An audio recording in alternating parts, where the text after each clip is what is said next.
দর্শক, ইউরোপের অন্যতম প্রধান দেশ ফ্রান্সে অনিয়মিত অভিবাসীদের জন্য এক দারুণ সুযোগ তৈরি হয়েছে।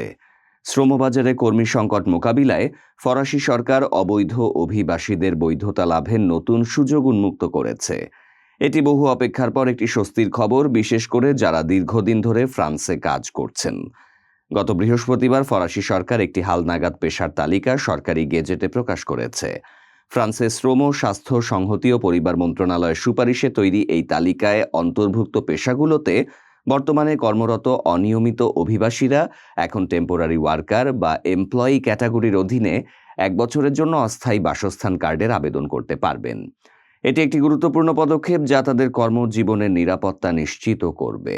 এই নতুন তালিকায় যেসব পেশা অন্তর্ভুক্ত করা হয়েছে তার মধ্যে উল্লেখযোগ্য হল নির্মাণ শ্রমিক, কৃষি শ্রমিক, পরিচ্ছন্নতা কর্মী, হোটেল রেস্তোরাঁ কর্মী, গৃহ সহায়ক, রান্নাঘরের সহকারী, রাঁধুনি, বাজারজাতকরণ কর্মী সহ আরও কয়েকটি গুরুত্বপূর্ণ খাত। তবে এই সুযোগ পেতে কিছু নির্দিষ্ট শর্ত পূরণ করতে হবে। এর মধ্যে রয়েছে ফ্রান্সে কমপক্ষে 3 বছর বসবাস, সর্বশেষ 2 বছরে অন্তত 12 মাস তালিকাভুক্ত পেশায় কাজের প্রমাণ যেমন পে স্লিপ, অপরাধমূলক রেকর্ড না থাকা এবং পুলিশের ক্লিয়ারেন্স সনদ, ফরাসি মূল্যবোধের সম্মান প্রদর্শন ও সমাজে একীভূত হওয়ার প্রমাণ। এটি বিশেষভাবে বাংলাদেশিদের জন্য একটি নতুন সুযোগ নিয়ে এসেছে।